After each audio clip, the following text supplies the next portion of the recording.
Jamie Beaton is the CEO and co-founder of Crimson Education. His journey has been remarkable, not only building a billion-dollar business, but doing that while also completing 10 degrees at the world's most elite universities, including Harvard, Stanford, Yale, and Oxford, with degrees across the board, from bachelor's to multiple masters, a JD, and a PhD.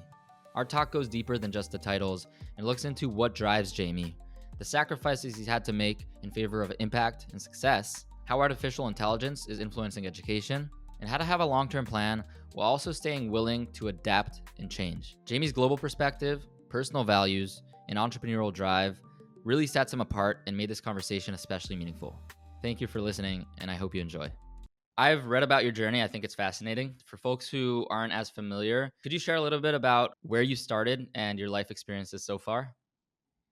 Totally. So I grew up in New Zealand, which is an amazing country, but also one that is in the corner of the world. And my aspiration growing up was very much to stay within the country, probably do medicine at a local university.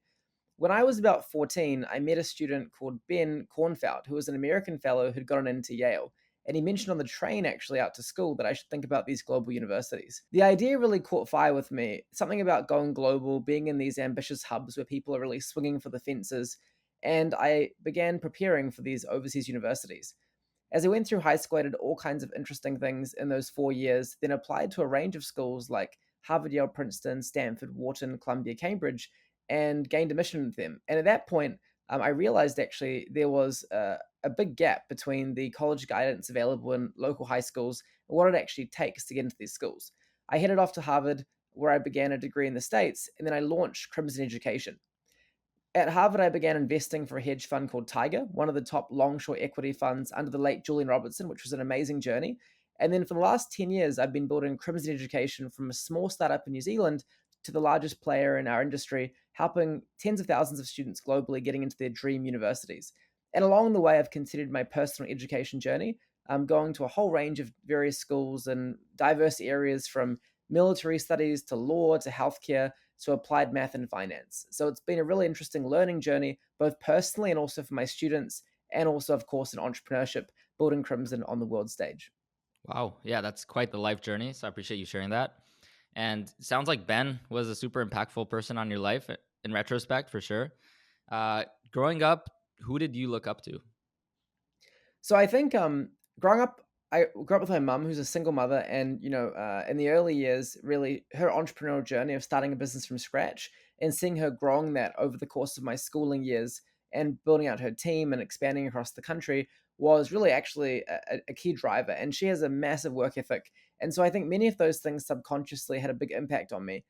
More generally, I also was very inspired by some Kiwi entrepreneurs, like, for example, Rod Drury, who began a small business accounting software company called Xero, which initially started in New Zealand and now is a $11 billion NASDAQ publicly traded company that's really become very popular across the US and the UK.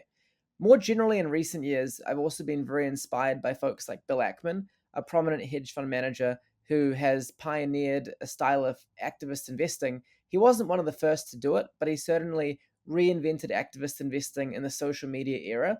And he's been really effective both in agitating for change in public companies, but also for pushing for reform in places like Harvard University. And seeing his journey and evolution over the last decade or so has been fascinating as well. I guess a final person I'd point to would be Chase Coleman, the founder of Tiger Global, for a ferocious work ethic, competitive spirit, and an ability to find really interesting companies all over the world in places like China and India, back when Americans weren't really investing globally as actively. And so there are a couple of the role models that in different areas of my life I've really admired. Wow. Yeah, that's awesome. I'm familiar with a lot of those folks and really inspiring people. And I see that you've mentioned work ethic quite a bit during our conversation. And I mean, to me, it's pretty, yeah, it makes a lot of sense that work ethic is a huge component of achieving success and a lot of the things that you've been able to achieve. What do you attribute your work ethic to? And would you say that it's kind of intrinsic to you? Did you ever have to kind of intentionally or deliberately do anything in order to channel a work ethic? It's a great question. I think there are some aspects of work ethic that are very intrinsic that relate to your core drive and your comfort with basically doing nothing and or being very busy. Some folks are really happy to, I think, spend time and just, soak in the environment or something. And others feel angsty when they're not doing something new, tackling a new challenge. And I think I definitely sit in that second category. I've also been lucky to be in a continuous stream of super exciting activities, whether it be academics in high school I loved, or building Crimson, which has been super dynamic on the world stage in all these different countries and markets and cultures, or investing, where every day is a different intellectual, cerebral challenge, trying to figure out not only a business's prospects, but what everyone else thinks about it, and really the psychology of the market and what may unfold for the business's competitive landscape and innovation trends. So I would say it's a lot easier to work hard when you have that fire in your belly and you love what you're doing. It's very difficult, I think, to have work ethic when you hate what you're doing and you're in sort of this lack of motivation. If you're surrounded by people you enjoy in a high intensity environment and you've got some ambitious goals, you tend to be able to work harder and be more consistent every day. There's actually a thread there that I found interesting. And I think that at times I've maybe struggled with a little bit. And that's kind of the fit between what one is drawn to and what someone finds interesting versus what they're actually tasked with or what they're doing at the time. So I'm sure a lot of people are in a position where they have this intrinsic motivation to work hard, but they might be in a job or in even a degree that they don't fully enjoy or that they might feel like they're not as interested in as they thought they would be. Have you ever been in that kind of position in any of your degrees or in any of your endeavors? And whether or not you have, do you have any advice for people who might find themselves in that situation? So I definitely have been in certain times, and I can think of particular classes that I didn't really love as part of broader degrees or something like this, or even moments in the entrepreneurial journey that weren't as thrilling. Whether it be, for example, some sort of bureaucratic, legal, administrative process that isn't really so conducive to just the fun part of building a company. And the first thing I'd say is, inevitably in anything you do, and this is certainly true in building a company, there's lots of gnarly, not so fun and exciting things you just kind of have to tank your way through. And so you can't always have stimulating excitement every moment of the day.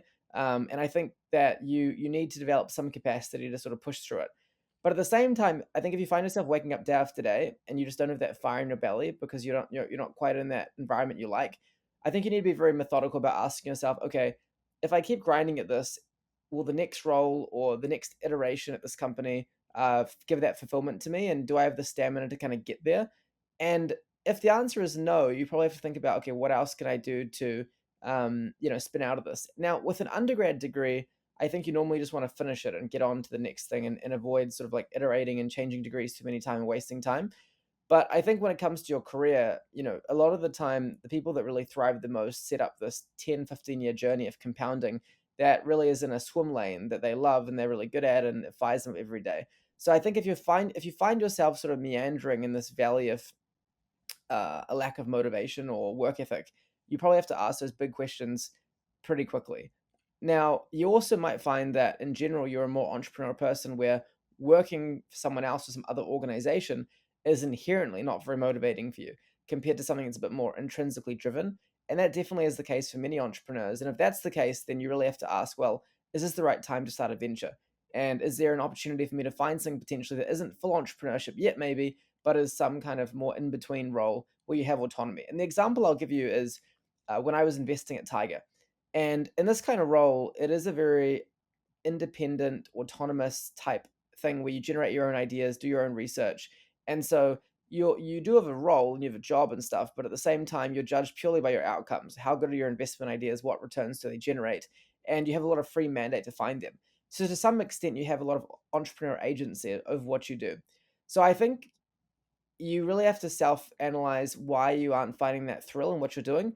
And then, is there a path to get there or do you have to spice things up a little bit? And you definitely don't want to spend multiple years in that kind of funk because I think that can really, permanently or meaningfully undermine your agency. Those are some really helpful pieces of advice. So I appreciate that. And hopefully, people listening might also take away something from it.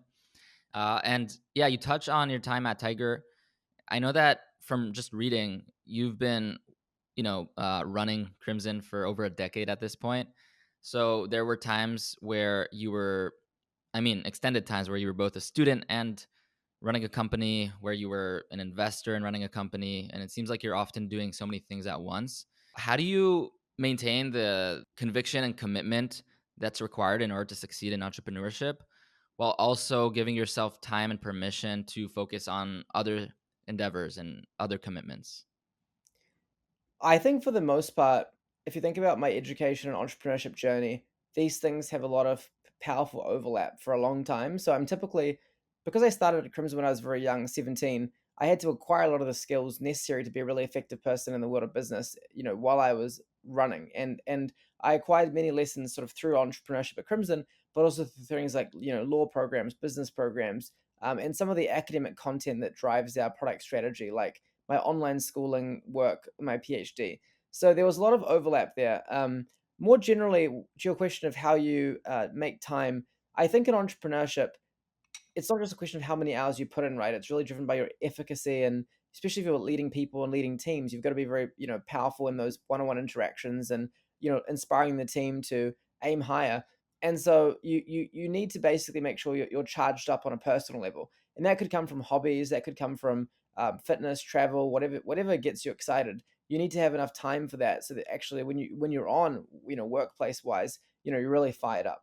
The other thing is entrepreneurship is very 24/7. And so you have to really intentionally carve out time for you to do what you want to do.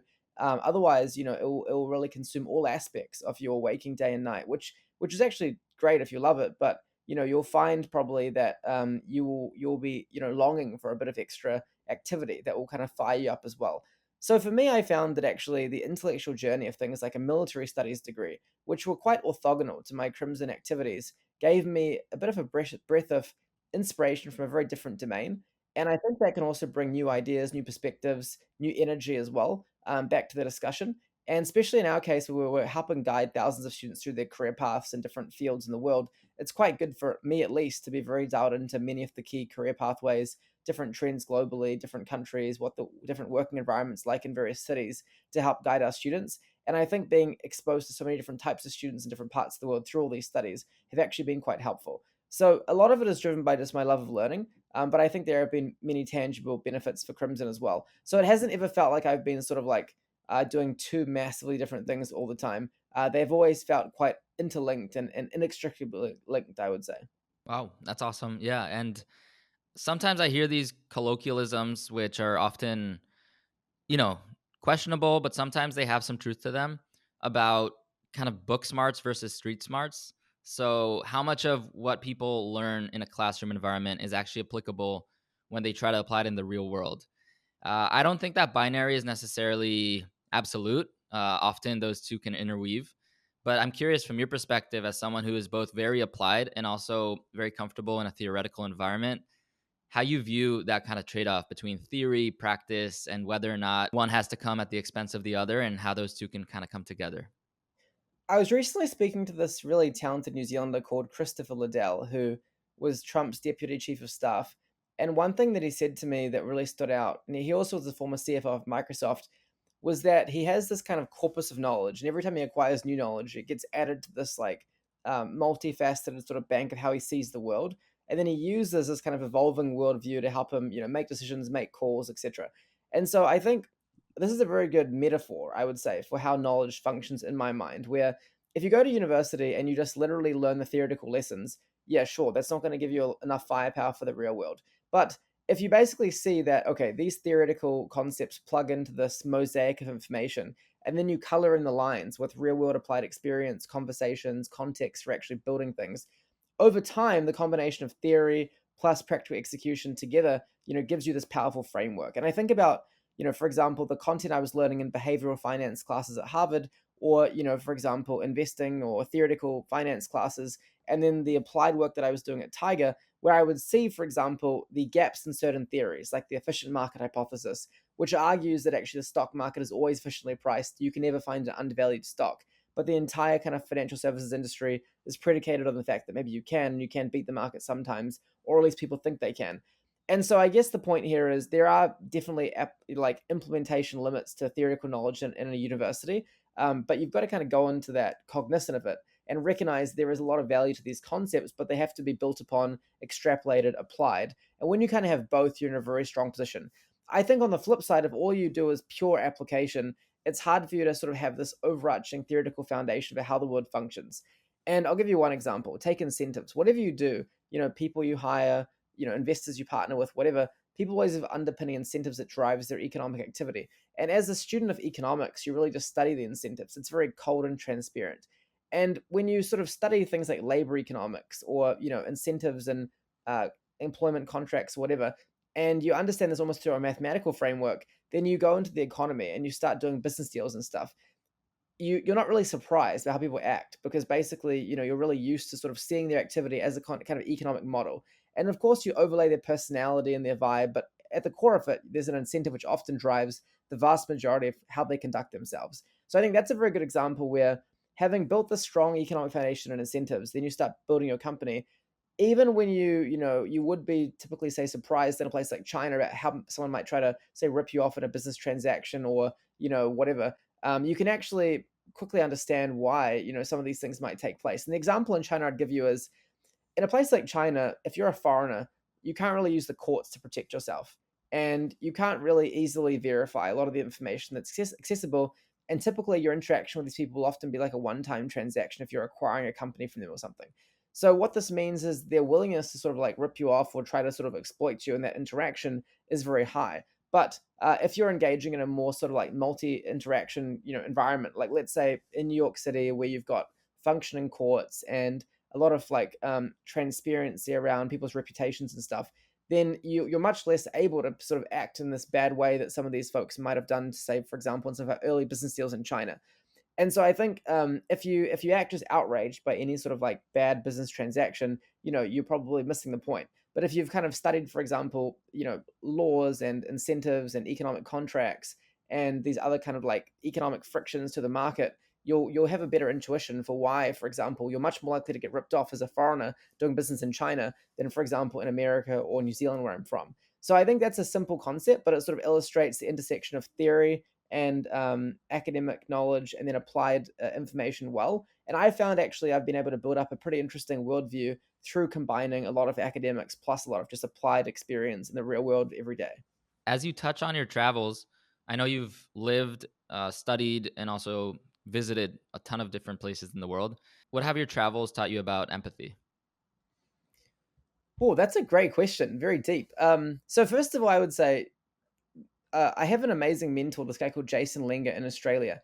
And he said to me early in the Crimson Journey, and he was one of our board members and stuff, and his job obviously is for us to help maximize our shareholder value and build the business. But he made this point and he said, it's so special that you early in your life, Jamie, with your co-founders and stuff, get to build this global business and go to all these countries, visit all these cultures, and have this global perspective.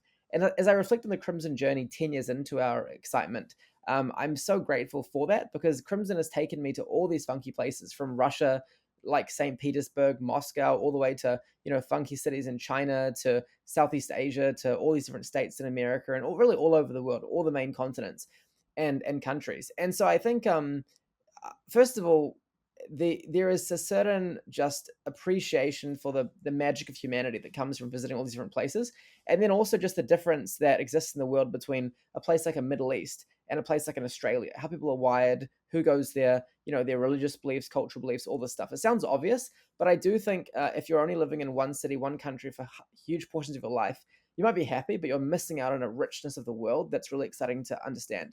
When it comes to empathy, I think when you basically see when you see people's cultures where they're actually from, and then you understand kind of why they see the world through the lens they do, why they interact, what their cultural norms are like. You build a lot more probably appreciation and tolerance for cultural diversity. And I guess some examples would be like often I go to China. And I'm amazed by how parents are really freaked out about US safety. Like, what's the safety within certain US cities? Mhm. What's the scope for discrimination towards the Chinese community in places like New York or California? And you could sit there and think, well, my Chinese students who come to America, they're very safe and they don't really have anything bad happening to them, and they don't experience all that much racism on the grand scheme of things. It's not perfect, but it's pretty solid.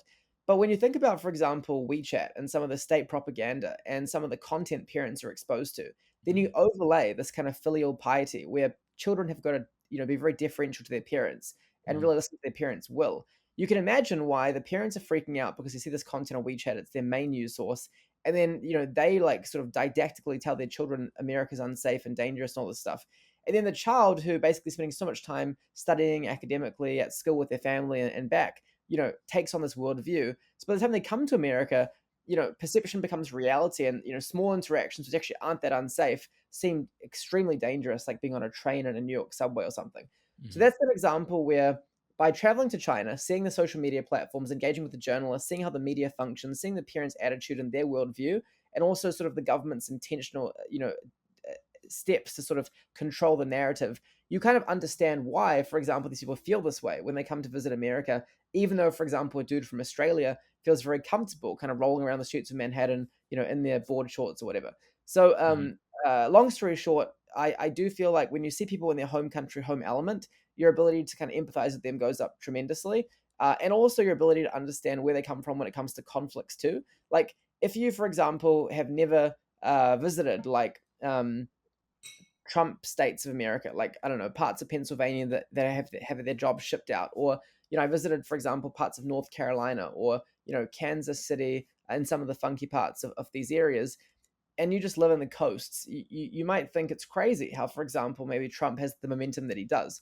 But when you visit these places and you see sort of the level of poverty and desolation in certain areas, and the lack of opportunity, you really smell the desperation and sort of where this lack of hope in the American dream comes from, and then kind of how these big movements can be built. So, I mean, in general, I think travel and meeting the people is a powerful unlock for understanding and empathy, and certainly has been, I think it's added a lot of richness to my life, to be honest. And I've really, appreciated that. I work in tech, so often kind of my job makes me think in the sense of scalability. So, how do we take a really good value that we get from something and make it more accessible to more people? And in the era of technology, even with things like, mixed reality and artificial intelligence, you can kind of unlock a lot of things that in the past were a lot more logistically complicated, kind of more at your fingertips. And I do wonder whether kind of those insights that you get from traveling and actually positioning yourself closer to other people and other cultures, whether or not you can kind of like scale that type of insight for someone who's not able to travel for whatever reason. Do you think that in the world of empathizing with other cultures, there's already a solution that might be a little more lightweight and less physically involved, or do you think that in the future there's going to be any substitute for travel in that regard? My initial reaction is that content like movies, for example, provide a lot of deep insight into various cultures that helps to contextualize these nuances well. So, I think movies, content, like such as books, can be very powerful as well. The only thing is, I think there's a difference between reading and watching something and actually seeing it and feeling it and having those interactions, those conversations yourself. I think when you have them yourself, they really stick with you in a very cerebral way, in a way that, for example, a movie or something doesn't. Because when you watch the movie, you can kind of like get the cultural nuances a little bit, but you're always not so convinced that it's necessarily real until you really feel it and experience with people that you kind of trust and interact with in the real world. So I think that is a little bit limited. I think when it comes to maybe VR, AR type experiences, probably that could help in some way. But I do feel like there's something very fundamentally human about the interaction between two people in the streets of Shanghai on like the Bund or something, with some person who's born and bred in Shanghai, and you have some interaction that is just so authentic and captures that cultural lesson, and is very salient in your mind. And I would imagine there's almost probably some neural difference between how strong the connection that gets made is when you have that physical interaction versus, for example, this kind of very digital one. And I think that's especially the case when you think about in today's environment, you're bombarded with so much digital stimulus all the time that your ability to sort of like take in the digital stimulus and sort of really have it adapt and form a part of your view of the world is less than the sort of very limited number of physical interactions you tend to have compared to this overwhelming splurge of digital content. So I think overall it's probably possible, but it's doesn't seem all that easy. The counterexample would probably be someone like Professor Kirby from Harvard Business School, who's a professor of China, and he visits China a lot, but I think he probably spends a lot more time in America researching China than being in China, on the ground. Yet he still has this very deep sense of the country. And so I think if you kind of like make your mission to learn about a certain culture, you probably can. But my instinct is it's going to be hard to replicate digitally for a little while. That makes a lot of sense.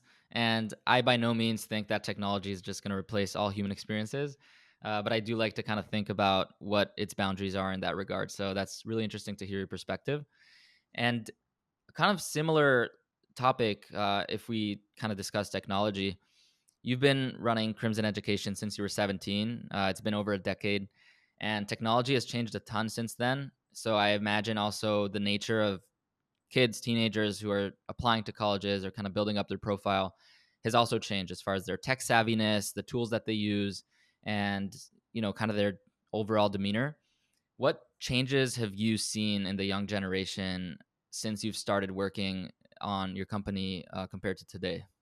The first thing that I would say is that the amount of stickiness in physical schools is kind of shocking, and it comes from the fact that teachers tend to be quite a bit older, and teaching as an industry struggles to attract a lot of new teachers in many countries. So the average age in a place like New Zealand of teachers is pretty high, like I think above 45 or 50. So teachers act as a bit of a roadblock actually to changes, and then you've got parents who tend to view schools through the lens they experienced as a student themselves, and then you've got government rules and restrictions, teacher unions as well that tend to enforce rigidity. And all these things combined create the incentives for an environment that's extremely stable and resistant, I think, to major changes. So I tend to find that the physical box of the school that the child inhabits hasn't changed all that much, really, at all. But then you have these dynamics outside of school, which are so radically different. The ability to engage, connect. Like I was just getting a coffee over in Tribeca with my partner, and I was sitting there laughing, not in a mean way, but laughing with fascination as these two people were making a TikTok dance outside the coffee shop. And these people set up their phone and they were like, doing multiple takes, trying to create some content. And the idea that sort of when I was 15, people would just like start dancing on the street, not as professionals, but just to sort of engage in this digital metaverse type thing is pretty funny to think about. So overall, I would say, I mean, the digital bombardment has led to this ADHD like lack of attention in many students, a lack of ability to interact in the physical world very effectively, kind of a shyness and conflict aversion in the physical world where people can be a keyboard warrior, but their capacity to sort of fight and debate in the classroom, in that kind of physical amphitheater has come down quite a bit. And all those there are some positives of the digital interactions, but I would say, there are some aspects, I think, of students' mental health and their ability to empathize and build those pure relationships in the physical world that I think are suffering. And I think about just some of those magical, serendipitous, fun friendships and stuff that I built in high school. And I do worry a little bit that this kind of like digital metaverse, it's almost like the Black Mirror episode, Nosedive, where everyone has this sort of like social scoreboard around them based on Mhm. their like followers and maybe their whatever their success or whatever sort of metrics are around them. And I am really scared of a world where some of that humanness gets lost by this kind of like digital plus physical interaction that seems to be dominant. And there is a lot of viral content like the adolescent show on Netflix, which talked about sort of this toxic masculinity building in boys, the Andrew Tate like influence.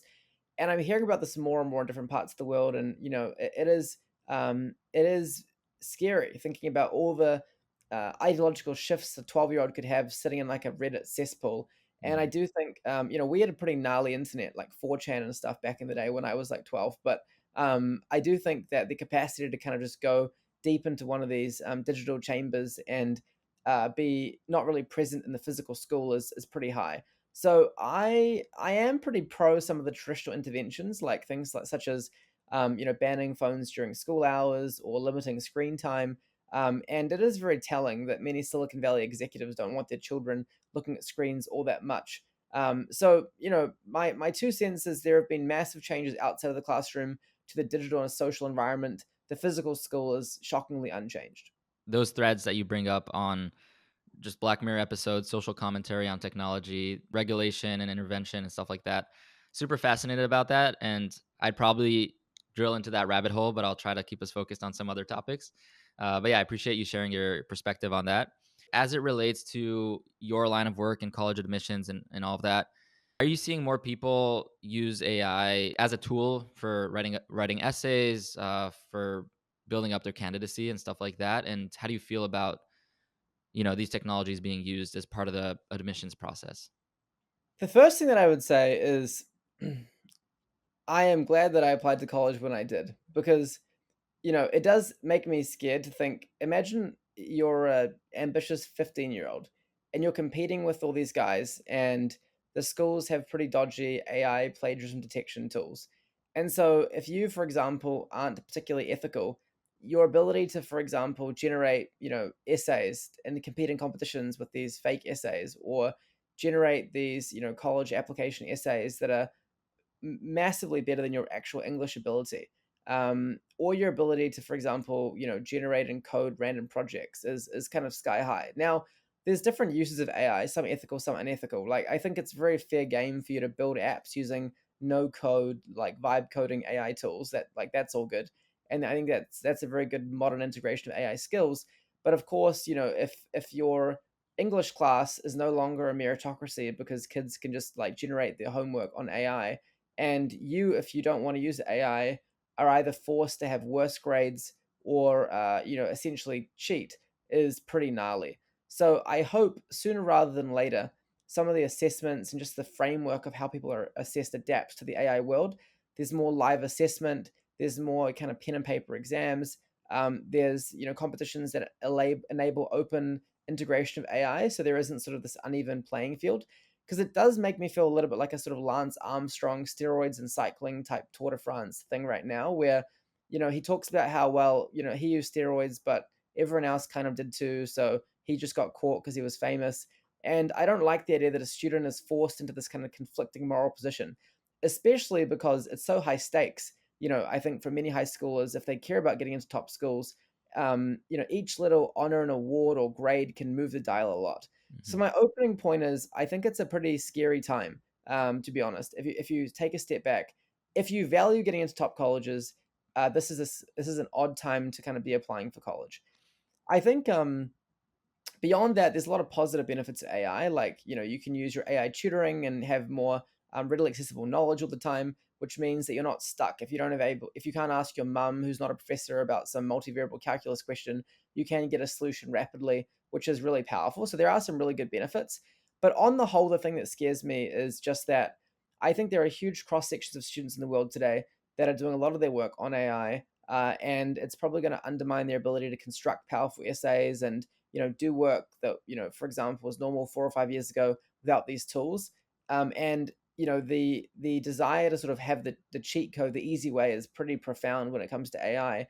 And so I do worry about that. And I think for college admissions there are so many live assessments like the SAT that provide a barometer for quality, that it isn't such a corrupted process yet. Maybe there's some corruption in certain parts as far as the quality of competition, but I do actually just get worried for like a typical high schooler who previously, could pass high school with some hustling and some working hard on their English essays and stuff, but now they've got this kind of easy way out of many of the different things. And if you're really strategic, you could just choose a bunch of subjects that are more AI-able. Like maybe you choose media studies and maybe you avoid like art or something. And Mhm. that makes me a bit nervous because you have all these kids who sort of, hopefully high school would have forced them to do a bit more learning, but they can kind of find this way out. So I think it is a pretty existential time, and educators, technologists, folks like ourselves need to kind of rise to the moment to make sure that we're helping to mitigate the downsides of this powerful technology. But I would emphasize, there are many transformative applications of AI, and so net, I'm like optimistic and excited about the technology. But I just Mhm. think in this current moment of time, if you look at like whether it's net good or net bad, I think it's currently net very bad for students. Wow. Yeah. I mean, you have a very unique vantage point in order to have that kind of evaluation. How can people with your type of exposure and familiarity with this space influence policy or the state of affairs around how technology is impacting the youth right now and teenagers and people trying to get into colleges? So I do think we can have a very active role in helping to forge government policy. For example, my home country of New Zealand, luckily it's a smaller country, so there's a lot of openness from, for example, policymakers to listen to people in the industry, and also it's not a particularly it's a pretty low corruption or zero corruption type environment where if you're a policymaker, you don't make policy because your donor sort of, tells you to, but because actually you just want genuinely good policy. So you speak to a bunch of people, get their good ideas and incorporate it. So we've found that, for example, we've been able to get different aspects of our online schooling learnings, put into policy, and we've been able to have some, influence and impact there. So I think doing that on different scales around the world is very impactful. I think even at the level of just encouraging a principal in a high school to change their assessments and making them aware of actually these tools and how things are going on, that already is pretty high impact. And then, of course, for us, we have a lot of influence over our students because we are interacting with them so many hours every week, in some cases, many hours a day for our online high school students. And so, for those students, of course, we can have a very direct influence on how they kind of grow up using these AI tools, and just being very transparent about this. I think if you sort of pretend that students are not using these AI tools for things like English, you're sort of putting your head in the sand. And so you need to basically, be very pragmatic as a school. Do you enable AI during a certain assessments, and then other ones that specifically not AI, and then you enforce the rules in a very rigorous way so it's fair for everyone. That's really important. So I think for us, like our impact vectors are like policymakers, and then our own students, and then probably interactions in the media or conversations like this that can just help to share some of those learnings so other folks can engage. And certainly we do many public events around the world talking about things like AI and education all the time. Mhm. But yeah, I think people need to kind of rise to the moment more generally because it is. I think it's pretty existential, and people think about the COVID learning loss and how during COVID people were sort of slipping behind academically. And I was just visiting a charter school here in New York yesterday, and they talk about how actually the COVID learning loss is continuing even to now. And I think there's a big risk of a massive AI learning loss that's far bigger than any COVID learning loss, where people may graduate unable to probably write a proper essay or construct arguments for themselves or do research outside of these AI tools. And that makes me quite scared. So I would say you really have to jump on that. And the last thing I'd say is like there's a small proportion of highly motivated students that want to learn for intrinsic learning's sake, but the vast majority of students sort of bounce between intrinsic desire, extrinsic motivation. They're lazy some days, they're motivated other days. And that's sort of your average student. And I think, for them, it's very tempting to use AI for bad purposes. Wow. Yeah, I appreciate that overview. And that kind of is a motivator for me to try to see what I can do also in this space, whether it's conversations or as someone working in technology, to try to always think about negative externalities alongside the positive impact on the world of these technologies. So I appreciate that perspective. And we touched a little bit about kind of different cultures previously. And one thing that I find very interesting, I grew up kind of between the US and Israel, moved around between those two countries quite a bit. Spent my high school years in the States, and then I was in Israel after high school, and then I went back to the US for college. And one thing that really struck me is the difference in approach to higher education between American teenagers and Israeli teenagers. So in the US, people pretty early in their teenage years, sometimes even beforehand, are already starting to think about college admissions, how to optimize their profile in order to get into the university of their choice.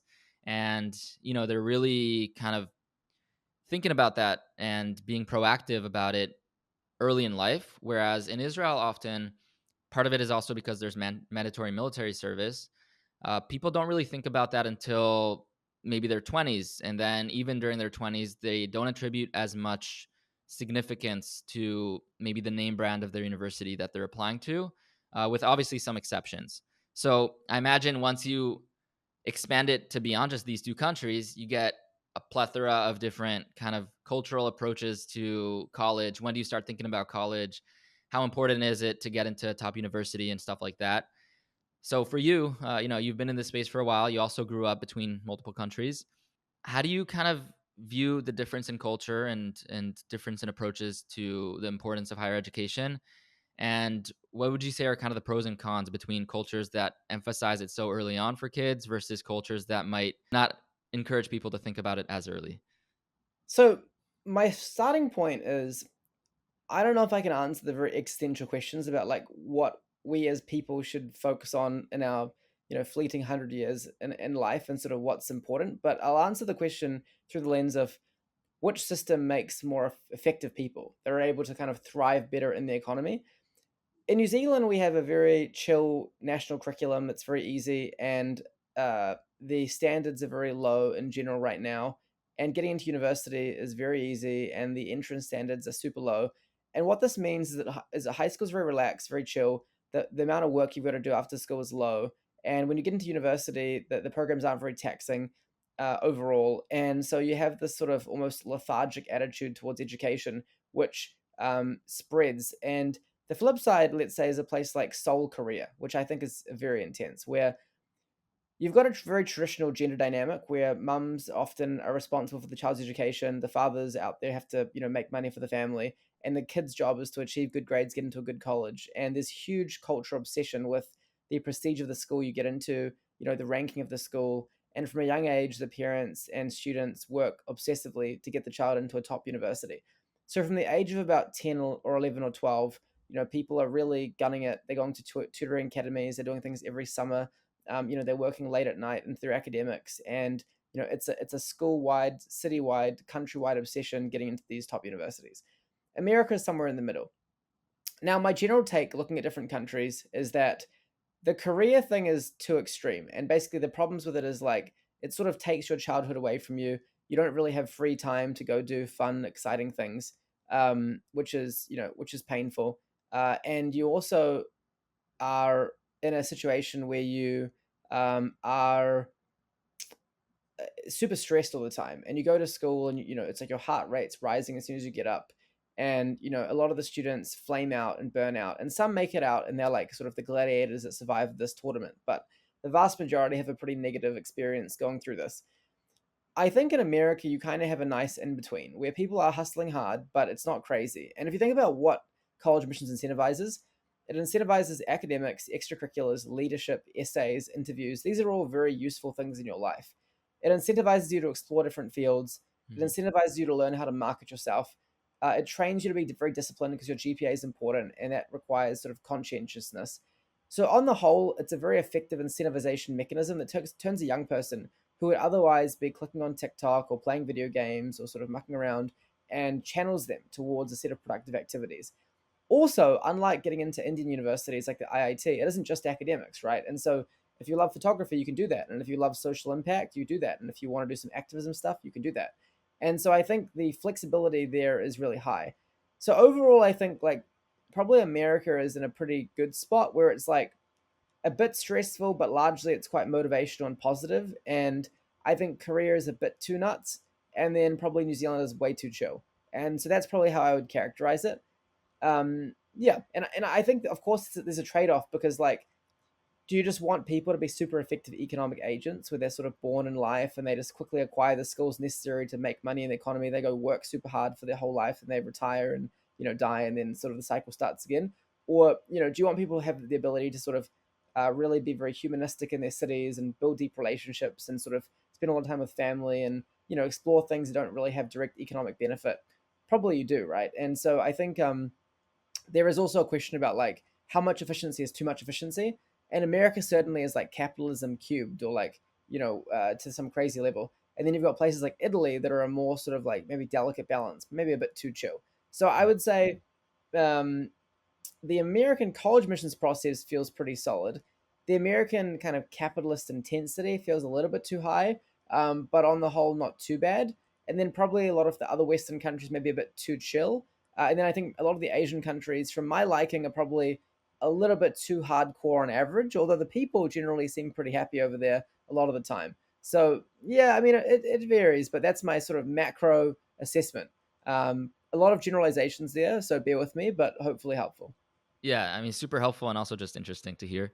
And you talk about intensity, and your life has had some, it seems like intense periods of just grind and hard work and doing a ton of really tough things.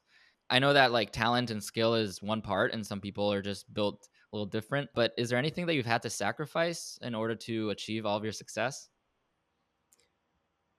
Definitely. I mean, I think I have from a young age made a lot of like quite intentional sacrifices again and again and again to sort of make the capacity for a pretty hard charging approach to academics and then to entrepreneurship.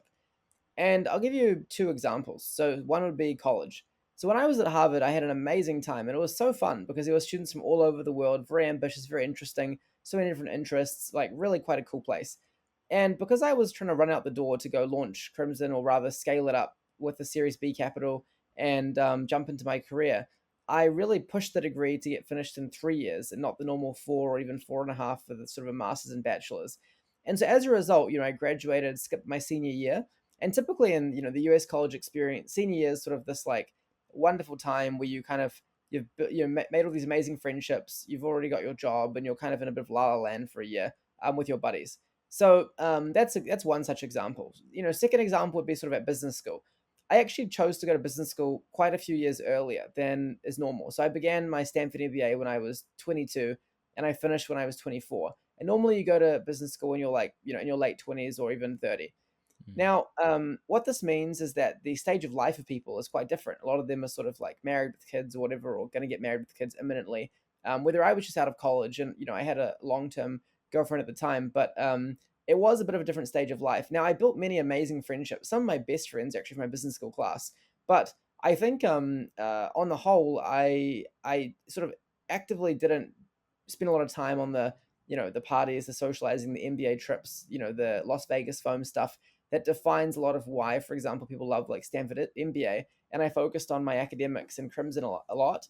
And so that's another example of like a pretty intense trade off where I sort of take what is normally like a maybe 80-hour weeks of Stanford activities, including academics and social stuff, and jammed it into maybe like 30 intense academic hours a week, and then Crimson too. So I think again and again I've made these types of trade-offs, and of course I've built an amazing global wonderful network of friends and buddies through my adventures, but a lot of my world has been a derivative of sort of the Crimson excitement or different programs that I've done, people I've met along the way.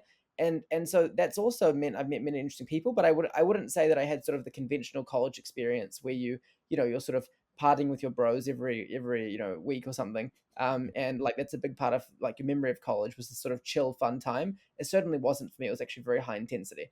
So I think that's a macro trade off that I've made. And then probably I guess I've always chosen to put myself in more kind of high octane cities, whether it be like Shanghai or New York, than sort of more zen chill places. I certainly have a lot of buddies from New Zealand that made their life in Sydney, and Sydney's certainly a pretty interesting balance of like some career opportunities, but also beaches and sunshine and lifestyle, and it's a pretty zen place. And I've always opted for sort of the high intensity metropolis over the like scenic sunshine. And I have no tan as a result, but certainly I have more sort of battle stripes from all my entrepreneurial adventures.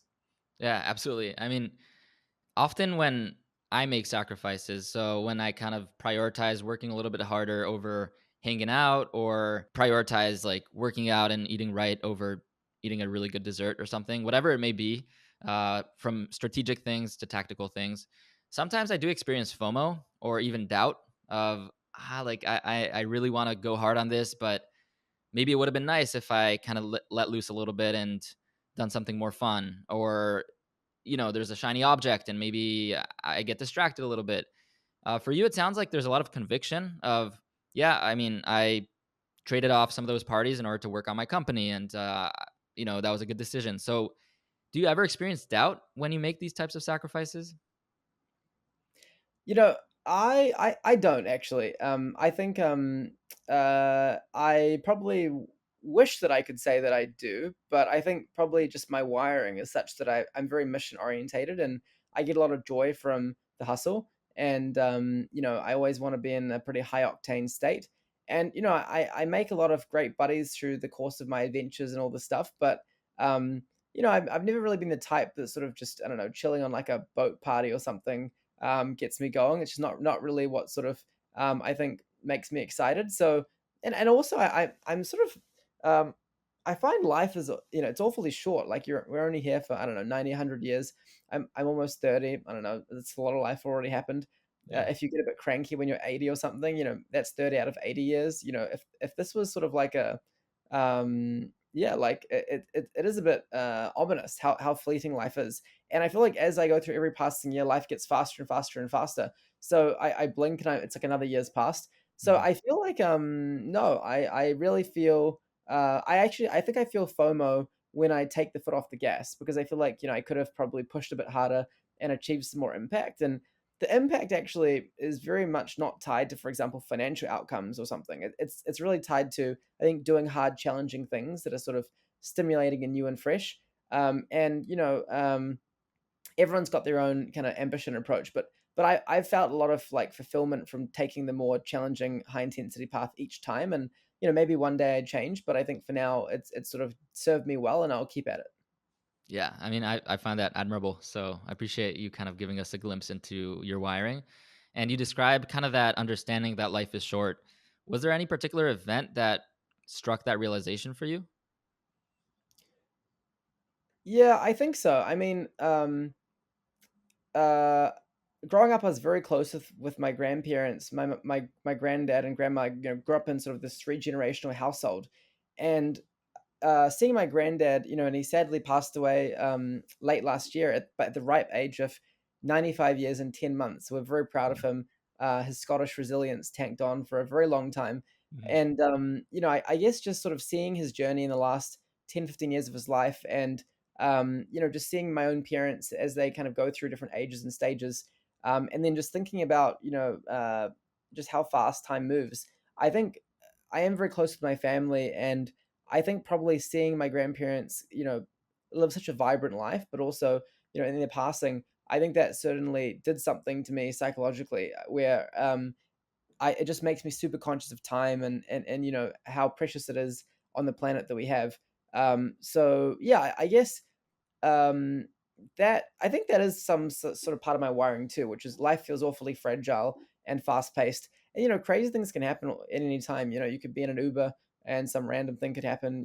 Who knows? Or random your plane could fall out of the sky. So I guess the need to live life in the fast lane, I think, is very important. And take the plane example, right? Like the chance your particular plane crashes is very low, but you only have one life, so if it does happen to you, like it's pretty GG. So Yeah. so I think the yeah, my general mentality is you really have to try to live life yeah, as if you don't have that many days left all the time, because you might not. And certainly if you live life in the fastest lane possible, doing things that if you only had a couple of weeks left you'd still choose to do, that probably gives you a very fulfilling life, versus feeling like you kind of have endless time, which I really don't think you do. So that's probably as part of my mentality. I don't know if it's good, bad, healthy, unhealthy, I don't know, but certainly it's definitely how I appear to be wired these days.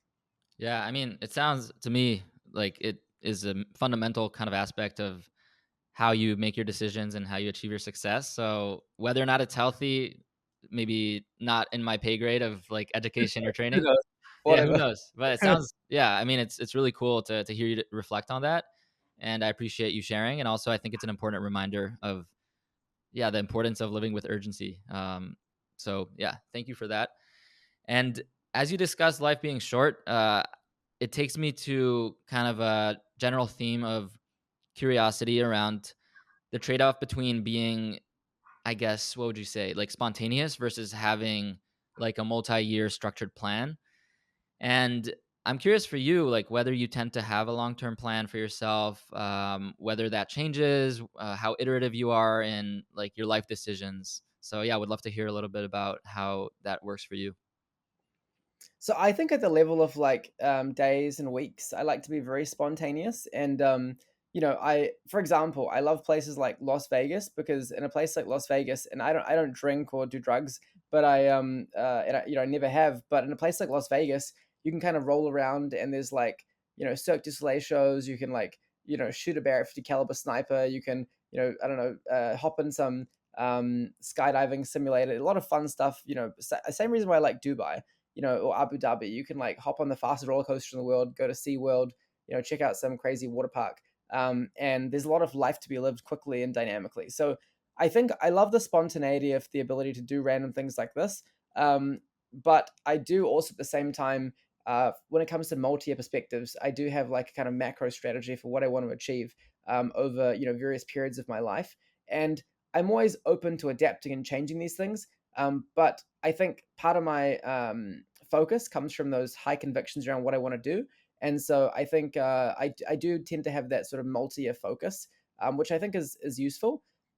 Now the world changes rapidly, as we can see. Like, think about this: during COVID, Chegg was a $10 billion company, and now Chegg is a $50 million company that's almost been destroyed from AI. And Mhm. you could just never see this coming. So I guess there is a frailty to certain aspects of life that have to evolve. And so, I think if I had to totally reinvent what I focus on in 35 seconds, like, okay, I'd probably get on with it pretty fast. So I think it's good to have that multi-year vision for where you want to come. A lot of life fulfillment comes from the idea of this journey you're on continuously. But I'm not wed to it. And certainly things can move around, and, new people in your life can change different dynamics and all that good stuff. But I do tend to want to maintain, short-term spontaneity. But of course, this kind of continuously evolving, but, multi-year view of what I want to do. And I think that's important and powerful because it does provide a sense of motivation. Like in high school, the idea that I wanted to come to America and build a life for myself here was very motivating every minute and second of the day. Throughout all those days that helped me kind of get into the schools in the first place. So I'm a big advocate of that kind of like macro strategy. And I can't imagine how you actually be motivated if you can't visualize for yourself a pretty concrete future for the next little while. I think that's tough to do. So certainly, I think a big driver of my work ethic and intensity comes from that kind of like macro strategy. To kind of bring the conversation to a theme that's pretty prevalent in this podcast, I went to college at 24 years old, and I'm kind of like what you would call a non-traditional student. So there's different definitions for what that means, but it's just often folks who might have started their adult life in some other endeavor. For me, it was military service, and then went into college a little bit later in life. In your experience helping clients getting into universities, have you kind of worked at all with non-traditional students, and do you have any perspective on this class of individuals? Absolutely. So, first of all, I think in life, how you achieve extraordinary outcomes is you take unconventional paths. And there's a huge cost to taking a traditional path because by definition it's super competitive and like it's just a red ocean of intensity. So I have enormous respect for anyone that has the capacity to resist the desire for conformity and take a different path, take different risks. That's really exciting. Whether it be entrepreneurial ventures or otherwise, a lot of great things take sort of 10 years to achieve, basically. Like it could be a political revolution in a country. It could be, a social movement. It could be becoming maybe a high ranked person in the army or something. But it could be building a, career in Hollywood. But it doesn't take 50 years to do something transformative. It takes usually like 5 or 10, and you can build pretty innovative things very quickly. Think about how old a company like OpenAI is. And so why I say this is that you don't need to follow a conventional path all the time. But I think unless you've got a strong vision, a conventional path is sort of a safe thing to do by default. But we've had many students that have taken a non-traditional path. We have a lot of students from Singapore who do military service and they head off to university later. We have folks that, for example, like yourself, were in the army, and they come and do degrees at various stages. I think that's very powerful because when you're liberated from the shackles of conformity, you can spot different opportunities and you can shrug off the desire to do what your friends are doing and just feel like that's normal. I think when you start kind of overly being comparative to specific people, you tend to restrict your liberty to sort of take bold bets on unconventional paths. And that can also mess with your sense of individuality and really pure self expression. So we have a lot of non traditional students, love it. And, I deeply admire it. I too very much appreciate people with this type of background, and I'm wondering what you would kind of give as a piece of advice for someone who is looking to pivot from their past endeavors into getting into a good college or getting into grad school or whatever it is. So people with maybe the non-traditional kind of profile, what have you seen contribute to their success in applying to higher education? In general, in American higher education, they value diversity of background, of intellect, of experience in terms of perspectives, political views, whatever. And so, if you're a non traditional student, you actually have a lot of advantage in terms of standing out because you've actually gone down this path. Now, what you don't want to combine is being a non traditional student with, for example, weak academics, then applying, with that. So like, let's say you don't have the best academics, you can fix that with some, could be AP courses, A levels, whatever you want to do to sort of bolster that up and then apply. So you want to try to combine an unconventional story with still a strong profile within the key scoreboard. So that would be kind of my key piece of advice, which is just because some aspects of life are non-traditional, don't make all aspects, including the basics like good math and English, non-traditional, unconventional too. Um, Grad school is probably a different kettle of fish to undergrad in that a lot of the time the path to grad school requires undergrad. The number of years between them can be large, and there are some programs you can just jump into. But I think on the whole, the grad school programs that are typically worth it tend to require sort of an undergrad degree of pretty strong quality. And so I would say definitely take the undergrad degree. Post grad, be selective and careful about what you choose to do because they vary a lot in quality and impact, and some of them aren't as strong. So, just choose carefully with what you're focusing on when it comes to those graduate degrees. We discussed multi-year plans. Do you have one right now for yourself? I do, yes. Yeah, as I said, I always, it's kind of funny. I feel like I always have since I was quite young, like even like, I don't know, 10 or 11. And certainly my macro plan changes and evolves based on things. But yeah, I would say I probably have a pretty clear sense of a plan over the next like 15 years for what I want to do. Wow, yeah. Anything you could share, or you'd rather kind of keep that to yourself? I like to keep it internally, because when you keep Yeah, it internal, you can aspire boldly. It doesn't sound too insane, and then yeah. you can make it happen, hopefully. And then it's exciting, but I think there's a benefit to public commitment and all that stuff. But I personally like to keep it inside. Totally fair. Yeah, yeah. Not to get into details about your plan, but like for someone who maybe wants to create a plan, what have you found to be like helpful in doing that? And do you have any like best practices or tips and tricks for creating that type of plan?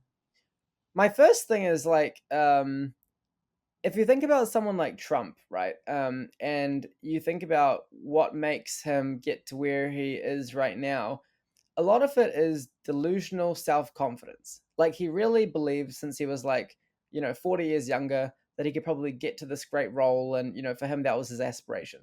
So I think the first thing that I recommend, and Sam Altman from OpenAI and formerly Y Combinator said the same thing in his guide to being successful, is you need to have that delusional self confidence because by definition, for anything magnificent to happen, you've got to have many believers, many people that support you, get behind you. And if you don't believe in yourself, it's hard to find people that will believe in you more than your own. Now, in my life, I've had a couple of folks, like say the late Julian Robertson, who believed me probably than I believed in myself, which was very powerful. And that happens, but only a couple of mentors, in each phase of your life will be like that. For the most part, you've got to be your own biggest champion. So I think stage one is that, you got to have that self belief.